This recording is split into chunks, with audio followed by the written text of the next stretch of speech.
ॐ स्थापकाय च धर्मस्य सर्वधर्मस्वरूपिणे अवतारवरिष्ठाय रामकृष्णाय ते नमः। जननीं शारदां देवी रामकृष्णां जगद्गुरुं पादपद्मे त्वयोश्रित्वा प्रणमामि मुहुर्मुहुः। ॐ नमः श्रीयतिराजाय विवेकानन्दसूरये सच्चित्सुखस्वरूपाय शामिने तापहारिणे।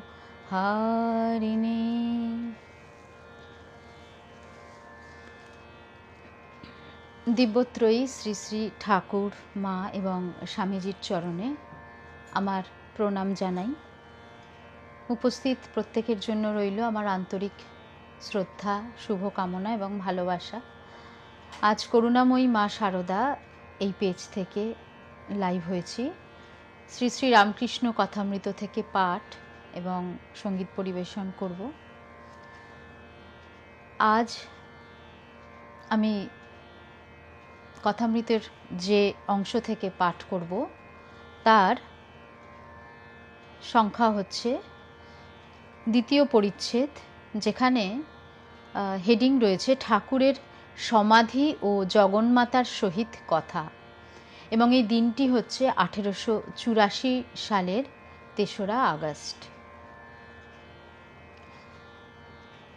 শ্রী শ্রী রামকৃষ্ণ কথামৃত পাঠ যে অংশ থেকে করব সেখানে দেখা যাচ্ছে যে পূর্ববর্তী অংশ থেকে ঠাকুরের কথা শুরু হচ্ছে এবং সেখানে ঠাকুর যে সঙ্গীতে একদম মাতোয়ারা হয়ে গেছিলেন এবং তারপরেই সঙ্গীতের মাধ্যমে ঠাকুর প্রায় সমাধিস্থ হয়ে গেছিলেন এবং সেখান থেকে উঠে ঠাকুর যখন ভক্তদের সঙ্গে কথা বলছেন সেই অংশ থেকে আজ পাঠ করা শুরু করব। আমিও প্রথমে একটি সঙ্গীতই পরিবেশন করব, কারণ সঙ্গীত পরিবেশনের মধ্যে দিয়ে আমি অন্তরে অনেক বেশি শক্তি পাই। চেষ্টা করব সঙ্গীতটি সুন্দরভাবে করবার, যাতে এই পাঠে আরও বেশি মনোনিবেশ করতে পারি।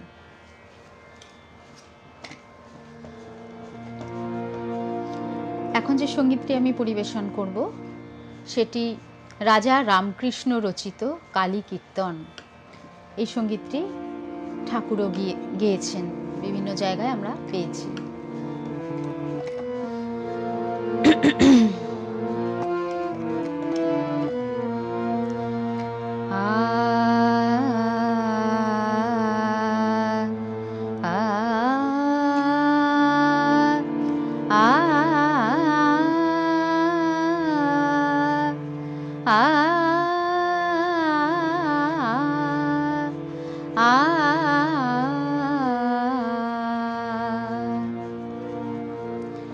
ভবে শেষে পরমানন্দ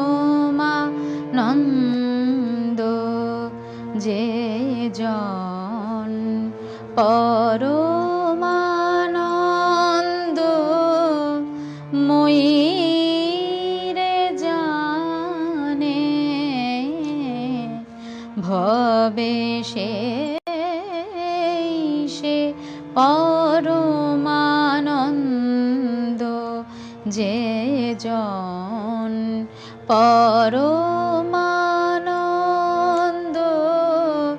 ময়ীরে জানে, যে জন না যায় তীর্থ পর্যটনে,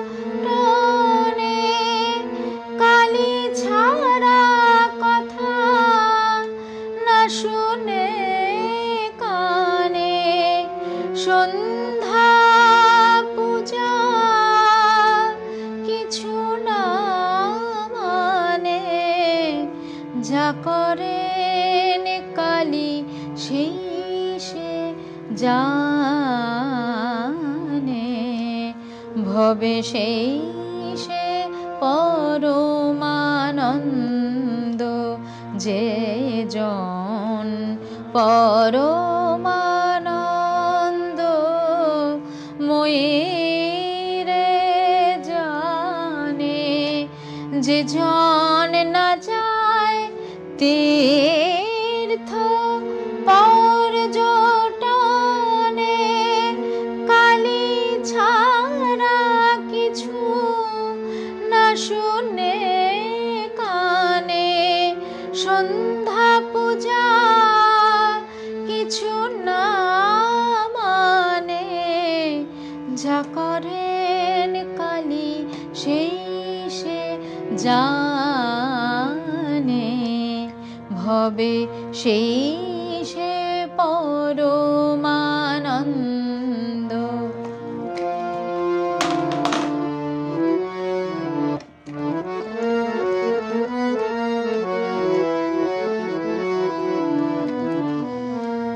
যে জন কালীর চরণ করেছে স্থূল, সহজে হয়েছে বিষয়েতে ভুল, যে জন কালীর চরণ করেছে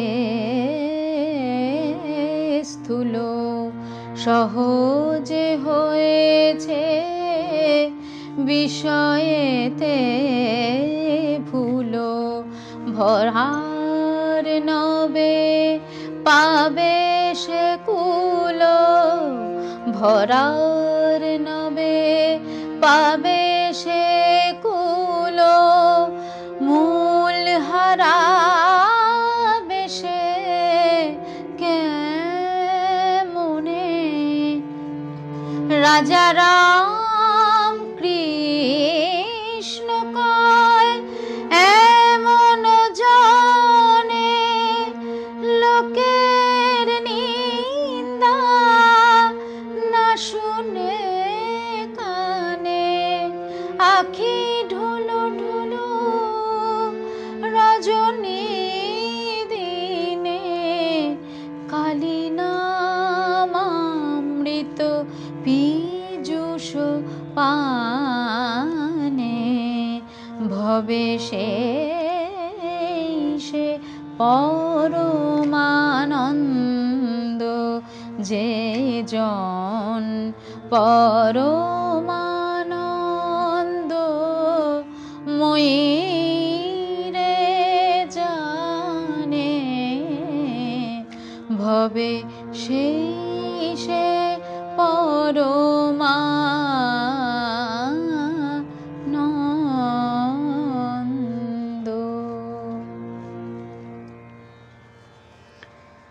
ভবে সেই সে পরমানন্দ, যে জন পরমানন্দ ময়ূরে জানে।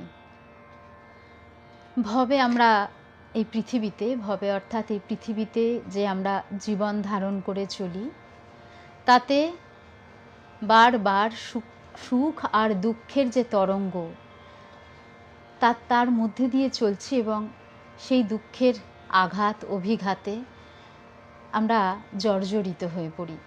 সুখ হয়তো আসে, কিন্তু তার পরেই যেন দুঃখ, এইভাবে চলতে থাকে। তো রাজা রামকৃষ্ণ তাই গানটি লিখেছেন, ভবে সেই পরমানন্দ, যে জন পরমানন্দ ময়ূরে জানে। আমাদের এই জার্নি, আমাদের এই চেষ্টা সব কিছুই ওই পরমানন্দময়ীকে জানবার জন্য। আসুন, এবার আমি শ্রী শ্রী রামকৃষ্ণ কথামৃততে সরাসরি চলে যাচ্ছি।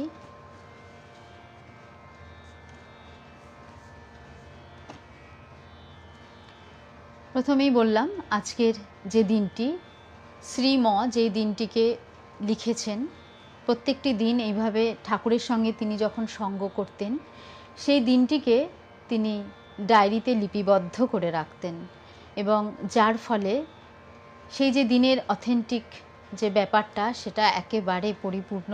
কারণ এর মধ্যে কোনো কোথাও কোনো সন্দেহের অবকাশ নেই, কারণ প্রতিটি দিনের প্রতিটি কথোপকথন সমস্ত কিছু একেবারে দিন তারিখ সহকারে তিনি লিখে রেখেছেন। ঠাকুরের সমাধি ও জগন্মাতার সহিত কথা, প্রেম তত্ত্ব। আমার কথা এবং সব কিছু ঠিকঠাক আসছে? কোনো কি শ্যাডো আসছে? আমি যেন মনে হচ্ছে একটা শ্যাডো দেখতে পাচ্ছি ভিতরে, বুঝতে পারছি না। যাই হোক,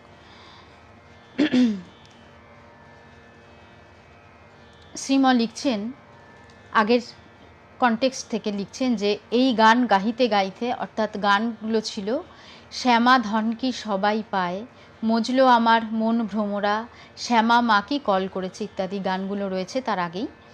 সে সমস্ত গান গাহিতে গাহিতে ঠাকুর সমাধিস্থ হইলেন। ভক্তেরা সকলে নিস্তব্ধ হইয়া দর্শন করিতেছেন। কিয়ৎক্ষণ পরে কিঞ্চিৎ প্রকৃতিস্থ হইয়া মার সঙ্গে কথা কহিতেছেন। কিঞ্চিৎ প্রকৃতিস্থ হইয়া তিনি কথা কহিতেছেন, অর্থাৎ সঙ্গীত পরিবেশন করতে করতে তিনি একেবারে সমাধিস্থ হয়ে পড়েছিলেন। তারপর কিঞ্চিৎ সেই যে অবস্থাটা, একদম যে চরমতম অবস্থায় তিনি চলে যান, সেখান থেকে সামান্য নিচে যেন তিনি নেমেছেন, যাতে করে কিনা ওই যারা ভক্তরা রয়েছে তাদের সঙ্গে কথা বলতে পারেন, সেই অবস্থায় তিনি নেমেছেন। এরপর তিনি বলছেন যে মা উপর থেকে এইখানে নেমে এসো। উপর বলতে ব্র্যাকেটে লিখেছে সহস্রার থেকে। কি জ্বালাও, চুপ করে বসো। এই যে সহস্রার, এই সহস্রার এই শব্দটি, এটি হচ্ছে যোগের একটি বিশেষ অবস্থা, এবং বলতে গেলে যোগের সবথেকে যে উচ্চতম অবস্থা সেটাই হচ্ছে সহস্রারে মন চলে যাওয়া। এইখানে চলে গেলে মন সম্পূর্ণরূপে সমাধিস্থ হয়ে যায়। এবং আমরা জানি যে ওই যোগের মধ্যে কতগুলো চক্র আছে, যেরকম মূলাধার, স্বাধিষ্ঠান, মণিপুর, অনাহত, বিশুদ্ধ, আজ্ঞা, এই হলো 6টি। এই 6 চক্র আছে। এবং মন যখন যোগীর যে চরমতম অবস্থা, এই সমস্ত চক্রগুলিকে ভেদ করে যখন ওই সহস্রারে গিয়ে পৌঁছয়, তখন সেই যোগী একেবারে যেন ঈশ্বরের সঙ্গে মিলিত হয়ে যান। তো সেইখানে থাকলে জাগতিক কথাবার্তা বলার মতো অবস্থা থাকে না।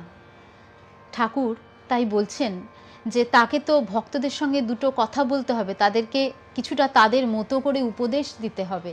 তো সেক্ষেত্রে তার যদি ওই চরমতম অবস্থায় থাকেন তাহলে সেটা সম্ভব না। তাই বলছেন যে মা উপর থেকে এইখানে নেমে এসো, অর্থাৎ আমাদের এই চক্রগুলো উপর থেকে যত বেশি নিচে নামবে এবং আমরা ততই জগতের প্রতি আমাদের আকর্ষণ আসবে এবং জাগতিক কাজকর্ম আমরা করতে পারবো। যেটা হচ্ছে ওই ক্রমান্বয়ে মূলাধার, সব থেকে সর্বনিম্ন যে অবস্থা সেটা হচ্ছে মূলাধারে যখন এই মন অবস্থান করে, এরপর স্বাধিষ্ঠান এবং পরপর চলতে থাকে এবং সহস্রারে গিয়ে সেটির লয় হয়।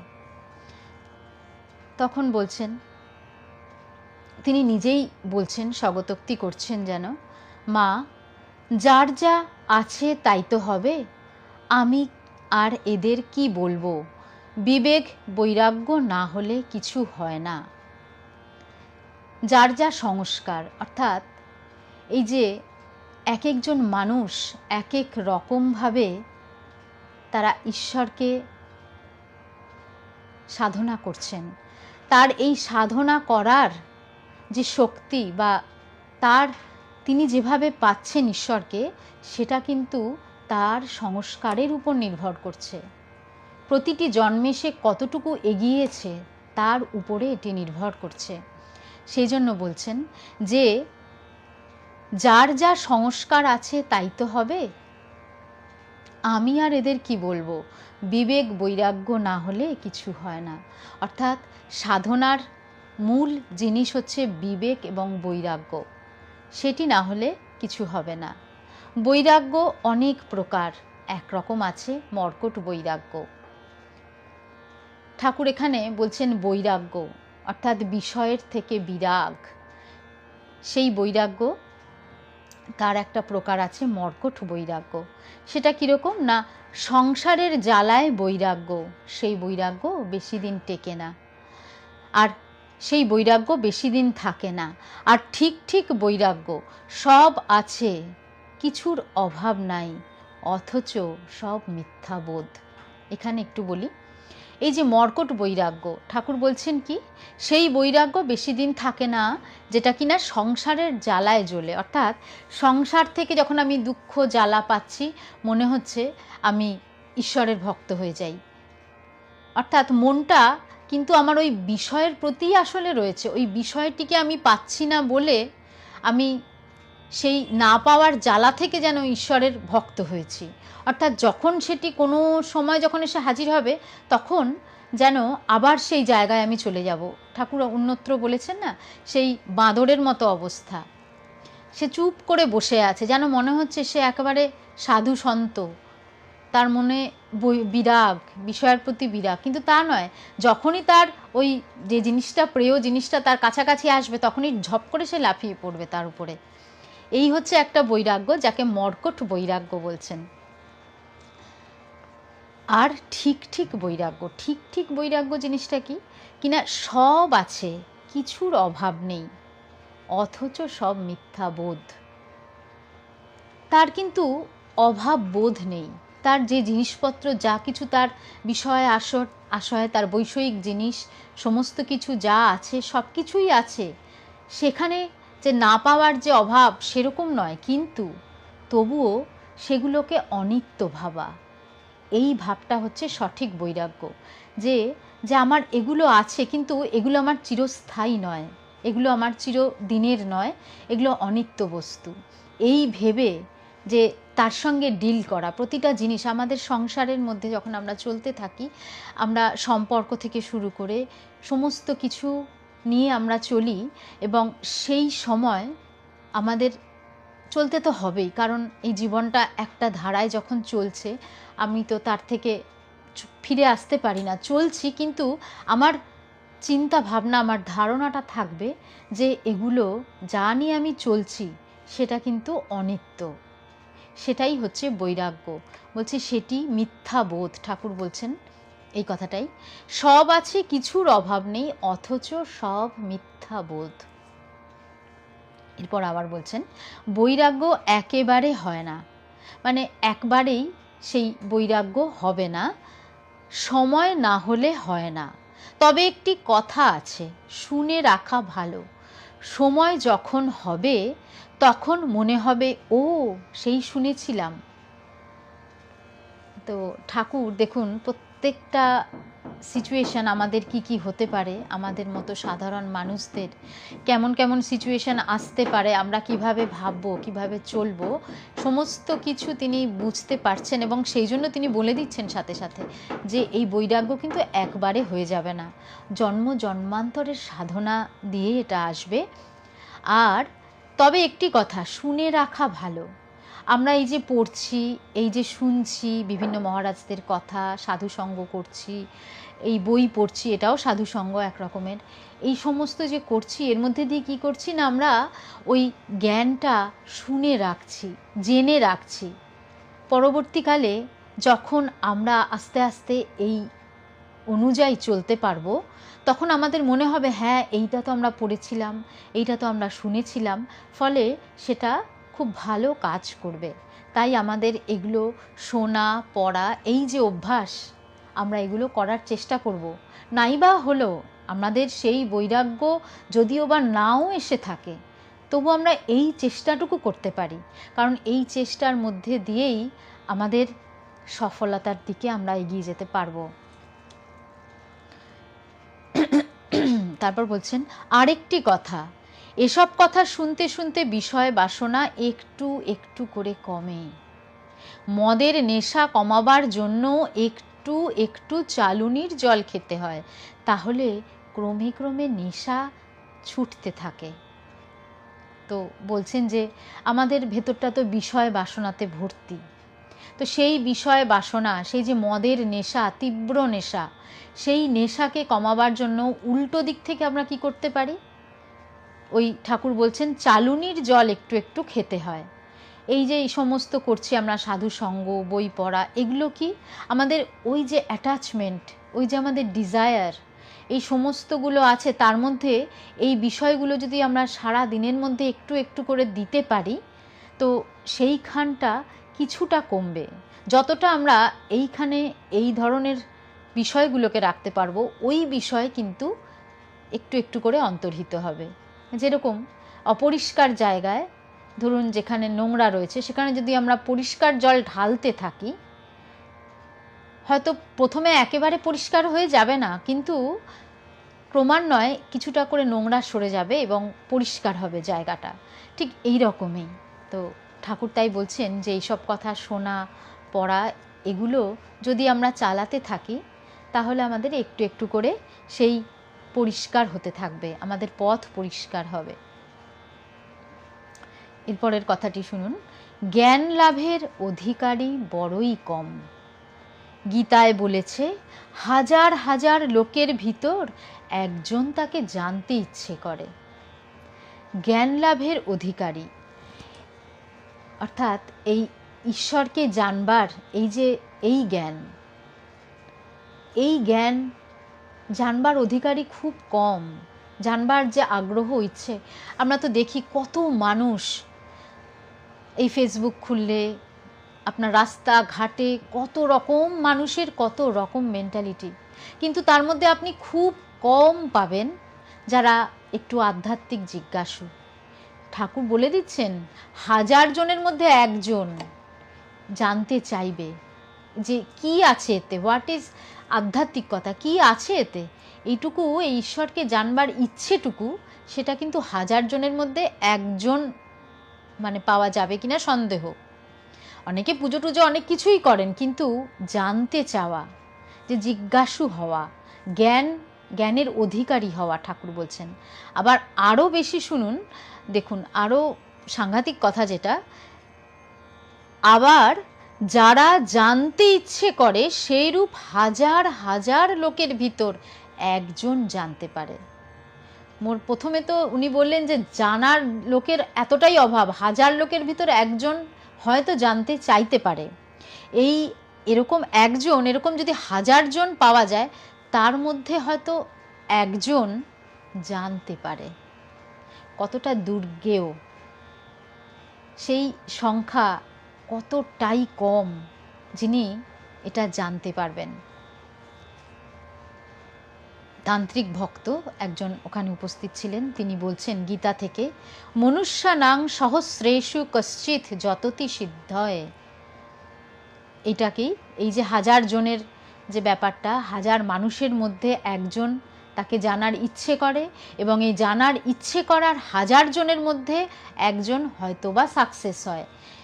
সেটাই সংস্কৃতে এই গীতার থেকে একটি শ্লোক তুলে তান্ত্রিক ভক্ত বললেন। এরপর ঠাকুর বলছেন, সংসারে আসক্তি যত কমবে ততই জ্ঞান বাড়বে, কামিনী কাঞ্চনে আসক্তি। সংসারের আসক্তি যত কমবে ততই জ্ঞান বাড়বে। যেন ওই আমরা ছোটোবেলায় সিস চড়েছিলাম, সেই ঢেকি মনে পড়ে? ঢেকির একটা দিক যখন নিচু হয় আর একটা দিক উঁচু হয়, আমরা মজা করে খেলতাম। আমার এই প্রসঙ্গে এখন এই উদাহরণটা মনে হলো যে ঠাকুর বলছেন যে সংসারের আসক্তি যত কমবে ততই জ্ঞান বাড়বে। এই আমাদের এই অ্যাটাচমেন্ট, এই ডিজায়ার, সংসারের জিনিসের প্রতি আকর্ষণ, যে আমরা যে ভীষণ আকর্ষণের মধ্যে যে আবর্তিত হচ্ছি, এই আকর্ষণটা যতটা কমাতে পারবো ওদিকে ঠিক ততটাই বেড়ে যাবে। কামিনী কাঞ্চনে আসক্তি, এই আসক্তির মূল বিষয় দুটো ঠাকুর বলে দিলেন, কামিনী এবং কাঞ্চন। এরপরের অংশে এবার ঠাকুর বলছেন, প্রেম সকলের হয় না, গৌরাঙ্গের হয়েছিল, জীবের ভাব হতে পারে এই পর্যন্ত।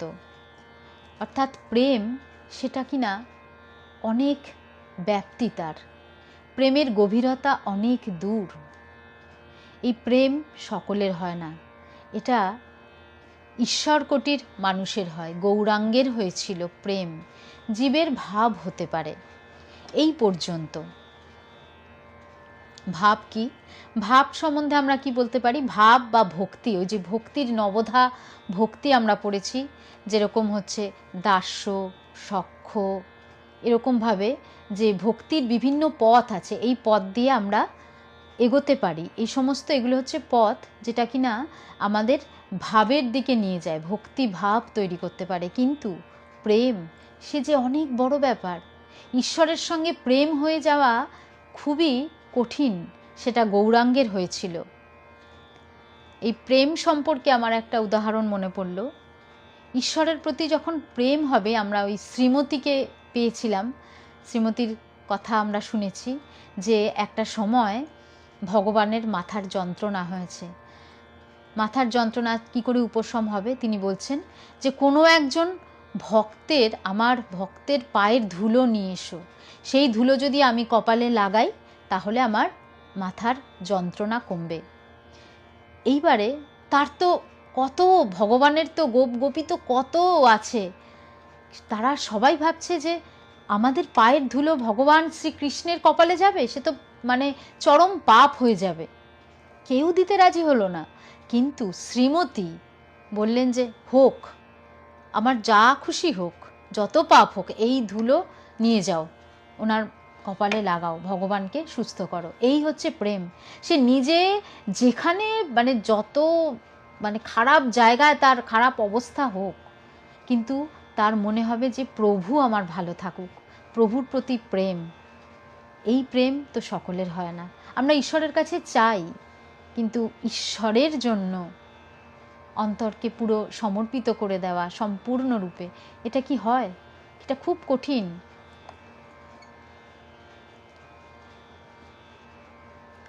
ঠাকুর বলছেন ঈশ্বরকোটির যেমন অবতার আদির প্রেম হয়, প্রেম হলে জগৎ মিথ্যা তো বোধ হইবেই, আবার শরীর যে এত ভালোবাসার জিনিস তা ভুল হয়ে যায়। এই প্রেম এমনই, যখন এই প্রেম আসবে তখন সমস্ত জগৎ মিথ্যে বলে মনে হবে। আর শরীর যে এত ভালোবাসার জিনিস, আমরা অনেক কিছু থেকেও যদিও বা আমরা অ্যাটাচমেন্ট কমাতে পারি, কিন্তু আমাদের এই যে শরীর, এর কষ্ট, এর প্রতি যে, এর মধ্যে যেহেতু মানে আমার অস্তিত্ব, এটা, এই শরীর হচ্ছে আমি, আমার অস্তিত্ব, এটা কিন্তু আমরা পারিই না প্রায়। তাই বলছেন যে শরীর যে এত ভালোবাসার জিনিস তা ভুল হয়ে যায়। আজই একটা কথা, মানে একটা স্পিচ আমি শুনছিলাম, টক্স শুনছিলাম স্বামী সর্বপ্রিয়ানন্দজির, শুনে আমার খুব ভালো লাগলো। আমার এই প্রসঙ্গে আবার এই কথাটা মনে পড়ল যে উনি বলছেন মুমুক্ষানন্দজি, যিনি তার যখন একদম শেষ অবস্থা, মানে তার প্রায় জীবন অবসান হতে চলেছে, সেই সময় তিনি তার ব্রহ্মচারী যারা সেবক আছেন তাদেরকে বলছেন যে যাও তুমি খেয়ে দিয়ে এসো, এসে দেখবে, এসে আমার নিঃশ্বাসটা পরীক্ষা করো, সে নিঃশ্বাস যদি দেখতে পাও যে নিঃশ্বাস চলছে না, তবে ডাক্তারকে খবর দিও, সে এসে আমাকে ডেথ সার্টিফিকেট লিখে দেবে। তারপর আজকে হয়তো তোমাদের দ্বারা সম্ভব হবে না আমাকে দাহ করা, কালকে সকালে দাহ করতে পারবে। এত মানে সাধারণভাবে তিনি এত মানে নিষ্পৃহভাবে কথাটা বললেন। তা ব্রহ্মচারী ভাবলেন যে কে বলছেন আর কি, যাই হোক। সত্যি যখন ব্রহ্মচারী খেয়ে এলেন, তারপর ঘটনাটি সত্যিই ঘটেছিল। তো শরীরের প্রতি এই রকম ডিট্যাচমেন্ট আমরা স্বামী শিবানন্দজির বাণী থেকে এবং বিভিন্ন মহাপুরুষদের, সমস্ত মহারাজদের জীবনী যদি আমরা পড়ি, ওই গম্ভীরানন্দজির প্রাচীন সাধুদের কথা বিভিন্ন বইতে, আমরা দেখতে পাবো তারা যেন শেষটায় শরীরের প্রতি তাদের কোনো রকম অ্যাটাচমেন্ট নেই।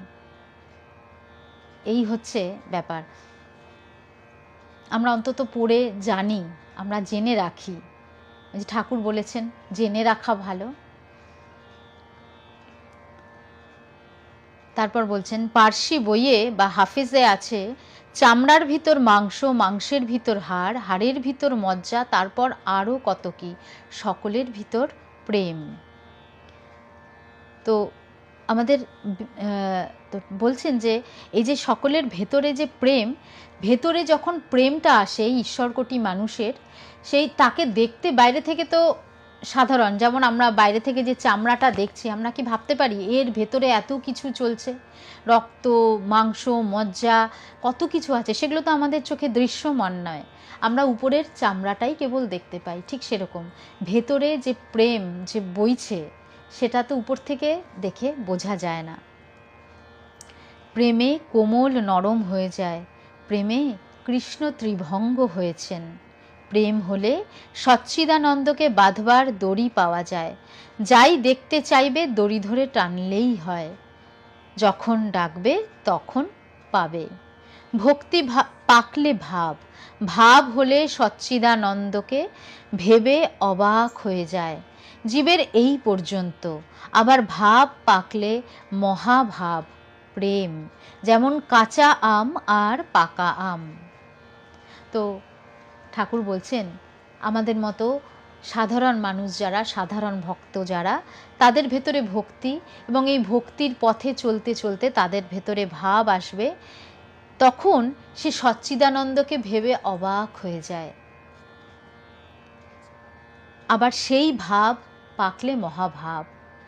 তার পরের স্তর সাধারণ জীবকোটির মানুষের হয় না, সেখান থেকে দেখা যায় যে সেই মহাভাব, এবং সেখান থেকে মহাভাবের পরবর্তী স্তর প্রেম। যেরকম উদাহরণ দিয়েছেন, কাঁচা আম থাকে প্রথমে, তারপর সেটি পাকলে ওই হলুদ বর্ণ ধারণ করে, সেরকম।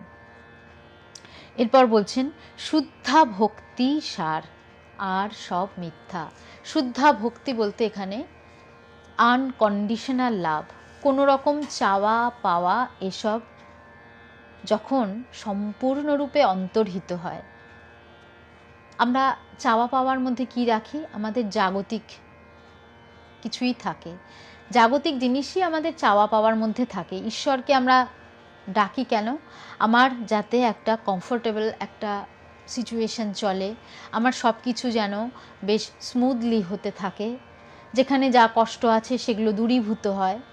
আমাদের এই কিন্তু ভেতরে একটা কন্ডিশনাল ব্যাপারটা চলতেই থাকে। আমরা যখন ঈশ্বরের কাছে বসি আমরা কিন্তু ওরকমভাবে করি, কিন্তু ঠাকুর বলছেন শুদ্ধা ভক্তি সার, আর সব মিথ্যে।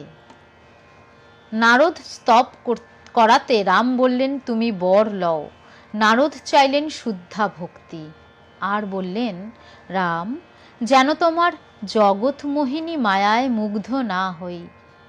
রাম বললেন ও তো হলো, আর কিছু বর লও। নারদ যখন রামের কাছে গিয়েছিলেন তখন বলেছিলেন যে শুদ্ধা ভক্তি চেয়েছিলেন, অর্থাৎ সেই আনকন্ডিশনাল লাভ তিনি চেয়েছিলেন। তখন তিনি বললেন রাম যেন তোমার জগৎ মোহিনী মায়ায়, অর্থাৎ এই যে জগৎ, ঈশ্বরের দুটো রূপ, এক ঈশ্বরের যে মায়া, মায়া দিয়ে এই জগৎ সংসার তৈরি করেছেন, আর হচ্ছে ঈশ্বর একদিকে আর ঈশ্বরের মায়া আরেক দিকে। আমরা কি হই? ওই মায়াতেই আবদ্ধ হয়ে থাকি। ঈশ্বরের এই সৃষ্টি, এই সৃষ্টিটাই আমাদের সমস্ত মন প্রাণকে হরণ করে নেয়। যিনি সৃষ্টিকর্তা তার দিকে যেন আর দৃষ্টি এড়িয়ে যায় আমাদের। আমরা সৃষ্টি দেখতে দেখতেই, তার মধ্যে থাকতে থাকতেই, তার সঙ্গে অ্যাটাচমেন্ট করতে করতেই আমাদের জীবন কেটে যায়। আমার তো মনে হয় ঈশ্বরেরই এটা একটা খেলা, যে তিনি একটা খেলনা দিয়ে রেখেছেন, তুমি খেলনাটা নিয়ে খেলতে থাকো। আমরা যেরকম করেছি, বাচ্চাদের খেলনা দিয়েছি যাতে আমাকে একটু কম, সে বারবারই সে তো মাকে ডাকবে, বিরক্ত করবে, তখন কি করি, সেই বাচ্চাকে খেলনা দিয়ে রাখা হয়। তো খেলনাটা কিন্তু মায়ের পরিপূরক নয়, কিন্তু মাই সেই খেলনাটা দিচ্ছেন। ঠিক সেরকম ঈশ্বরও ওই জগৎমোহিনী মায়া তৈরি করে রেখেছেন, তার সৃষ্টির মধ্যেই এমনভাবে সব কিছু তৈরি করা যে তাতেই আমরা আবদ্ধ হয়ে যাই। তাই তিনি প্রার্থনা করছেন আমি যেন এই জগৎমোহিনী মায়ায় মুগ্ধ না হয়ে যাই। এরপর নারদ বললেন আর কিছু চাই না, কেবল ভক্তি।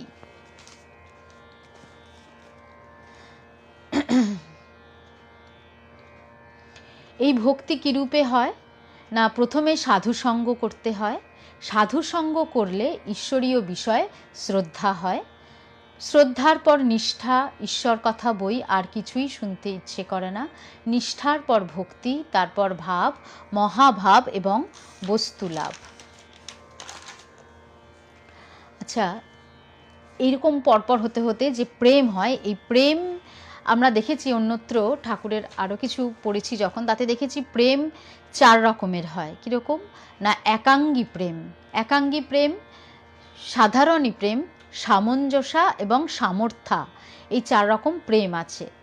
এই একাঙ্গী প্রেমটা হচ্ছে একদিক থেকে, একাঙ্গী প্রেম বলছে যে একদিক থেকে ভালোবাসা, অর্থাৎ একটা উদাহরণ দিয়ে বুঝিয়েছেন, যেমন হাঁস জলে যায় কারণ সে জল ভালোবাসে।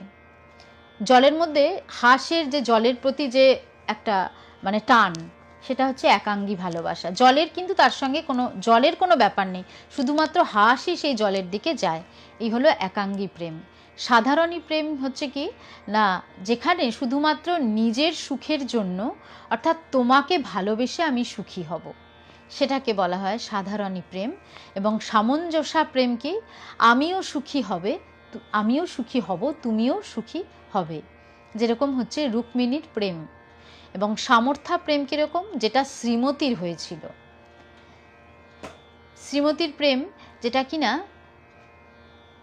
মানে আমার যাই হোক না কেন, আমি যদি আমার সমস্ত যদি শেষও হয়ে যায়, আমি শেষও হয়ে যাই, তবু আমি তোমাকে ভালোবাসি এবং তোমার জন্য আমি সব কিছু করতে পারি, এই হচ্ছে সামর্থ্যা প্রেম।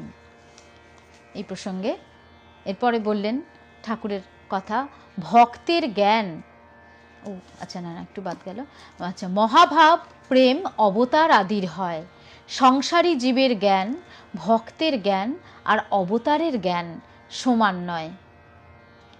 এই যে জ্ঞানের প্রকারভেদ আছে, ভক্তের যেরকম জ্ঞান হবে, অন্যদের জ্ঞান কিন্তু আলাদা। অবতারের জ্ঞান বা এই জ্ঞানগুলো সংসারী জীবের জ্ঞানের সঙ্গে ভক্তের জ্ঞান বা অবতারের জ্ঞান কখনোই সমান নয়। সংসারী জীবের জ্ঞান যেন প্রদীপের আলো, অপূর্ব একটি উদাহরণ। সংসারী জীবের জ্ঞান যেন প্রদীপের আলো, শুধু ঘরের ভিতরটি দেখা যায়। অর্থাৎ সংসারী মানুষ, সাধারণ সংসারী মানুষ যারা, তারা যে জ্ঞানটা অর্জন করে, সেই জ্ঞানটা দিয়ে তারা কি করে, তারা নিজের সংসারের যে সুখ স্বাচ্ছন্দ্য আনে, তার পরিবার, তার ঘরের ভিতরটি শুধু আলো হয় তা দিয়ে। আর সেই জ্ঞানে খাওয়া দাওয়া করা, ঘর করা, শরীর রক্ষা, সন্তান পালন, একদম সাধারণ যে মানে কাজগুলো, সেগুলো হয় ওই জ্ঞান দিয়ে। ভক্তের জ্ঞান কীরকম না, চাঁদের আলো, অপূর্ব, ভিতর বার দেখা যায়। চাঁদের আলো যখন হয়, ভিতরেও দেখা যায় কিছুটা, বাইরেও দেখা যায়, কিন্তু অনেক দূরের জিনিস কি খুব ছোট জিনিস দেখা যায় না, খুব পরিষ্কারভাবে হয়তো দেখা যায় না, কিন্তু কিছু তো দেখা যায় বাইরে এবং ঘরে। চাঁদের আলো যেরকমভাবে আমরা দেখি, অপূর্ব সুন্দর উদাহরণ। অবতার আদির জ্ঞান যেন সূর্যের আলো, ভিতর বার ছোট বড় তারা সব দেখতে পান।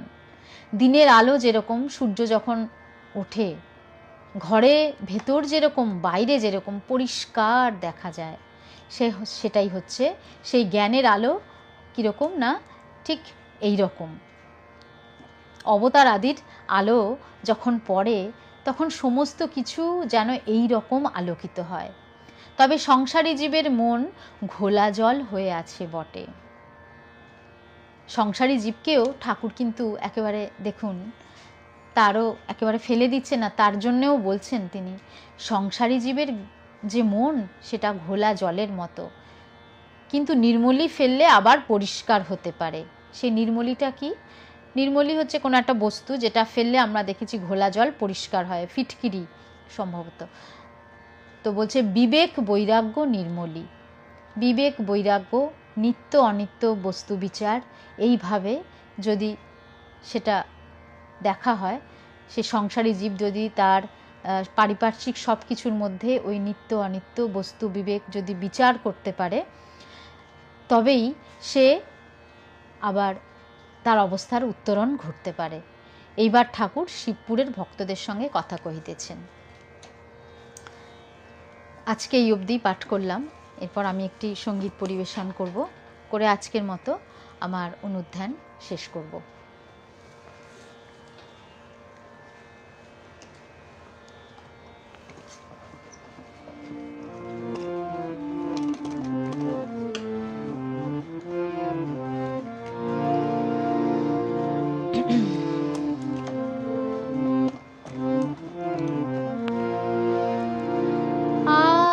आदिअंत मेरा है राम,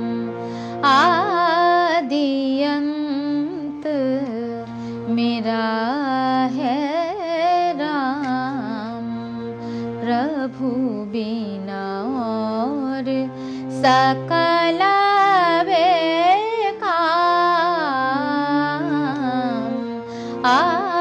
आदिअंत मेरा है राम, प्रभु बिना और सकल बेकाम,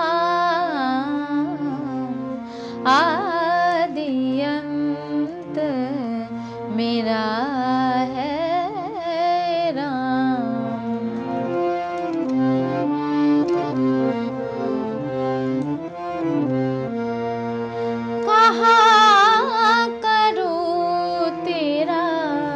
वेद पुराना, कहाँ करूँ तेरा वेद पुराना, जिनमें सकल जगत भर माना, कहाँ करूँ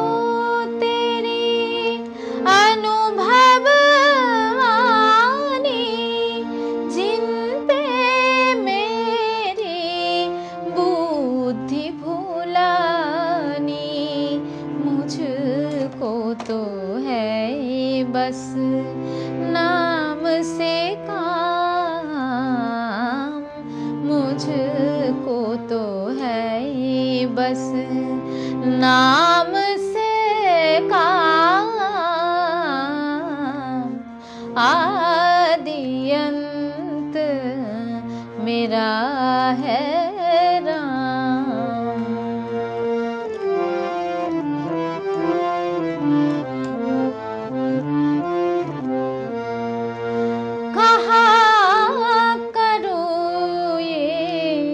मान बढ़ाई, राम बिना सब ही दुखदाई, कहाँ करूँ तेरा मंत्र योग, राम बिने बंधन सब रोग, राम शरण में ही विषदान,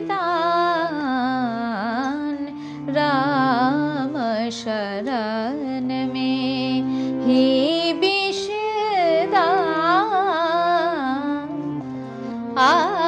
आदिअंत मेरा है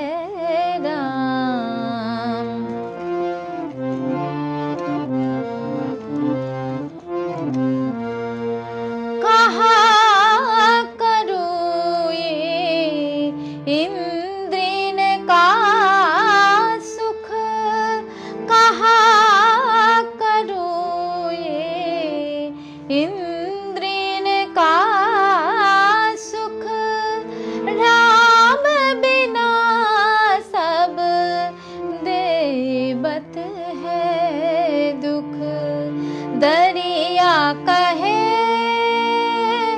राम गुरु दरिया कहे राम,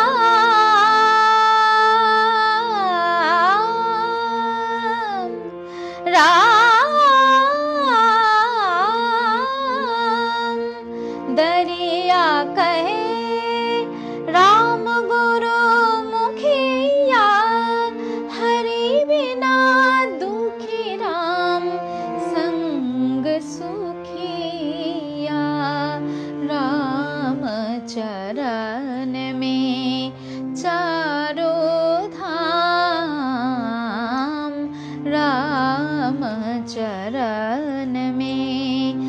प्यारो धाम,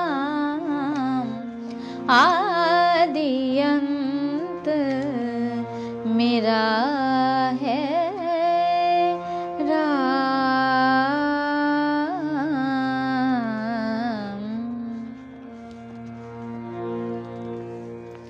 আজকের মতো আমার অনুধ্যান এখানেই শেষ করছি। সকলে ভালো থাকবেন। ওম শান্তি শান্তি শান্তি। হরি ওম তৎসৎ। শ্রীরামকৃষ্ণার্পণমস্তু।